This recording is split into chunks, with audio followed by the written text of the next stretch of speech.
নজিরবিহীন ম্যাজিস্ট্রেসি পাওয়ার নিয়ে আইন শৃঙ্খলা রক্ষা, জনমনে প্রশান্তি আনা এবং রাষ্ট্রকে একটি নির্দিষ্ট দিকে নেওয়ার জন্য সেনাবাহিনীর প্রতি মানুষের যে আশা আকাঙ্ক্ষা তা 1%ও হয়নি।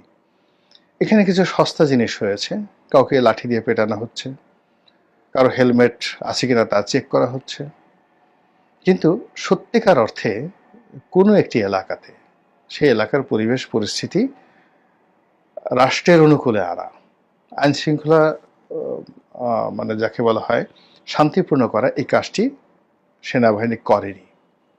কেন করেনি, কি জন্য করেনি, এটা নিয়ে বহু তর্ক আছে, বিতর্ক রয়েছে। কিন্তু এখানে সেনাপ্রধান ওয়াকারুজ্জামানকে নিয়ে আমি যে কথাটা বলতে চাই সেটি হলো, এখনো পর্যন্ত তার অধীনে যেভাবে কমান্ড রয়েছে, এখনো পর্যন্ত তার প্রতি লোকজনের যে বিশ্বাস এবং আস্থা অব্যাহত রয়েছে, যেটি বাংলাদেশে বিরল, ইতিপূর্বে কখনো হয়নি।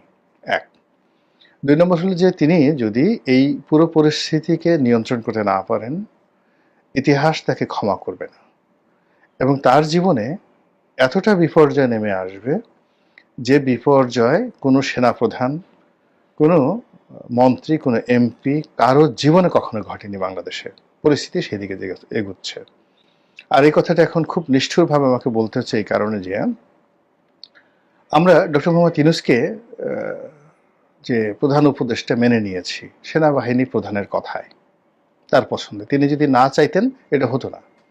এর কারণ হলো শেখ হাসিনা পালিয়ে যাওয়ার পরে পুরো মানুষের, দেশের যে কনসেন্ট্রেশন, সেই কনসেন্ট্রেশন ছিল ক্যান্টনমেন্টের দিকে, সেনাবাহিনীর দিকে। সেনাপ্রধান ওয়াকারুজ্জামান যদি ওই দিন চিফ মার্শাল অ্যাডমিনিস্ট্রেটর হতে চাইতেন, সেদিন যদি প্রেসিডেন্ট হতে চাইতেন, সারা বাংলাদেশ কায়মনোবাক্যে তাকে মেনে নিত। এমনকি বিএনপি 2-3 বছরের মধ্যে কোনো টু শব্দ করতো না।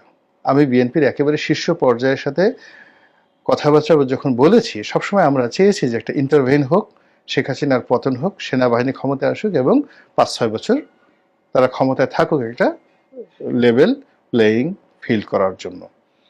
কিন্তু সেনাপ্রধান নিজের দুর্বলতার জন্য হোক, অক্ষমতার জন্য হোক, স্নায়বিক দুর্বলতার জন্য হোক, ব্যক্তিত্বের জন্য হোক, ভয়ের জন্য হোক, নির্লিপ্ততার জন্য হোক, হোয়াট এভার মেবি, তিনি ক্ষমতা না নিয়ে তিনি ক্ষমতা দিয়েছেন ডক্টর মোহাম্মদ ইউনূসের হাতে।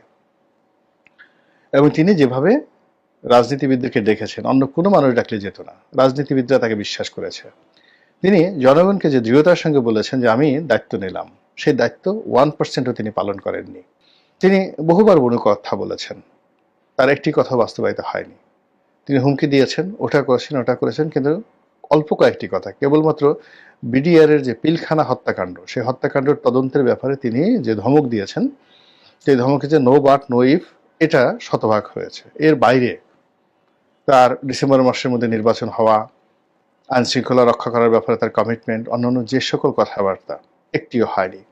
বরং গণভবনের সঙ্গে, মানে যমুনার সঙ্গে, অর্থাৎ প্রধান উপদেষ্টার কার্যালয়ের সঙ্গে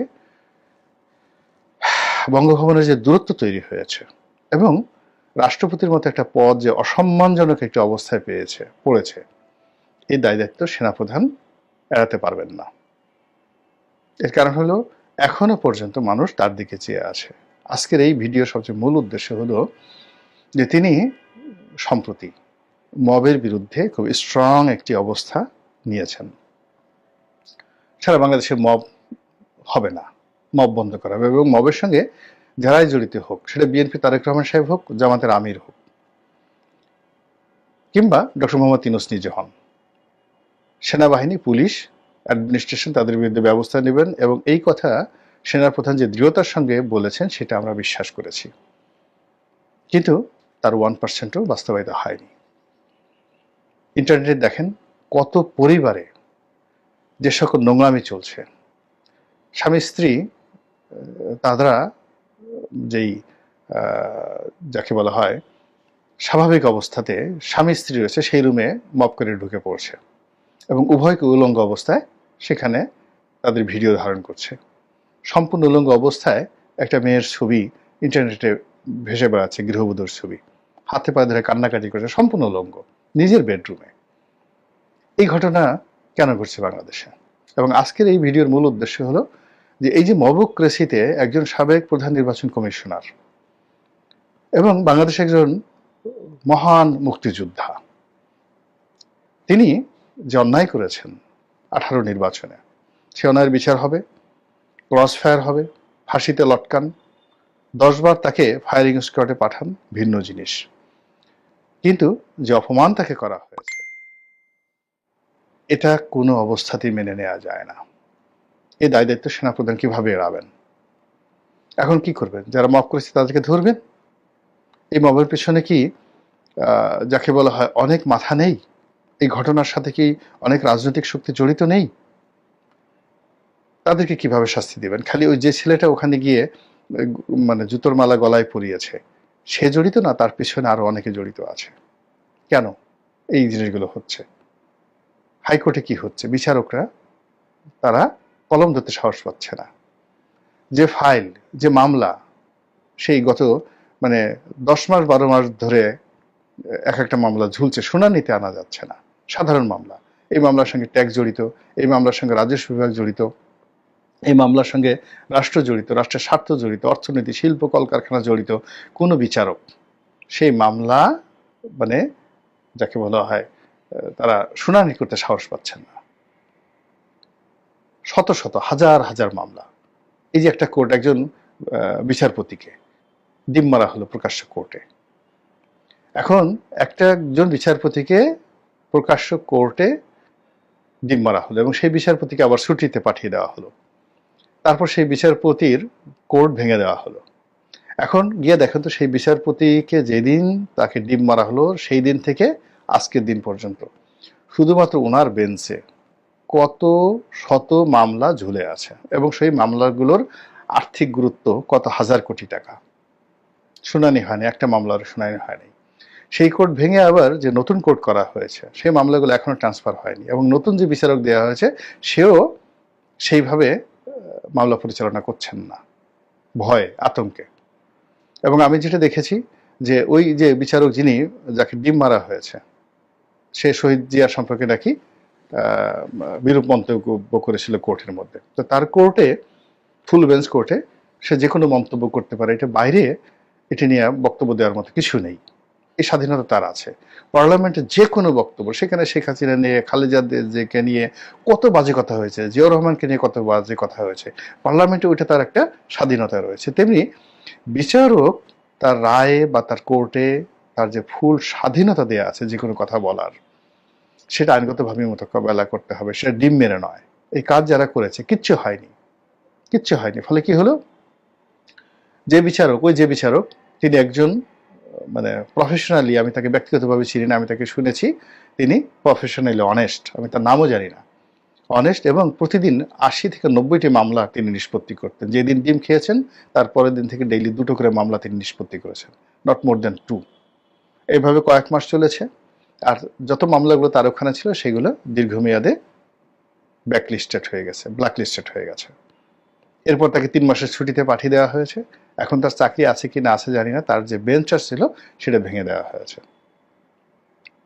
আমি জাস্ট একটা উদাহরণ দিলাম, এরকম হাজার হাজার ঘটনা ঘটেছে। এই দায় দায়িত্ব সেনাপ্রধান এড়াতে পারেন না। সর্বশেষ তিনি মবের বিরুদ্ধে যে কথা বলেছেন, সেই কথা বলার পরে এই যে সিইসি নুরুল হুদা সাহেব, পুরো দক্ষিণ অঞ্চলে তার মতো, তাকে বলা হয় টাইগার হুদা, তার মতো ওইরকম সাহসী বীর মুক্তিযোদ্ধা একজনও নাই দক্ষিণ অঞ্চলে। শাহজাহান ওমর, নুরুল হুদা, ওনারা এই সমপর্যায়ের যোদ্ধা ছিলেন। একজন সিভিল সার্ভিসের কর্মকর্তা হয়ে তিনি পুরো পটুয়াখালী ডিস্ট্রিক্টের কমান্ডার ছিলেন। তার দ্বারা আমি সবচেয়ে বেশি ক্ষতিগ্রস্ত হয়েছি, তার দ্বারা, তার ভাগ্নে দ্বারা। তারপর আমি বলছি এই কাজটি করা একেবারে অনুচিত এবং এই কাজটি হয়েছে, এই কাজের জন্য ডক্টর মোহাম্মদ ইউনূসকে জবাবদিহি করতে হবে আগামীতে। এই কাজের জন্য সেনাপ্রধানকে জবাবদিহি করতে হবে আগামীতে। এবং এখন এই সিইসির এই ঘটনার পর পুরো অবস্থাতেই আপনি শত সেনাপ্রধান তো দূরের কথা, আমেরিকার প্রেসিডেন্ট এসেও এই বর্তমান যিনি প্রধান নির্বাচন কমিশনার রয়েছেন তাকে মুভ করাতে পারবেন না। ফলে নির্বাচনের 12টা বেজে গেল।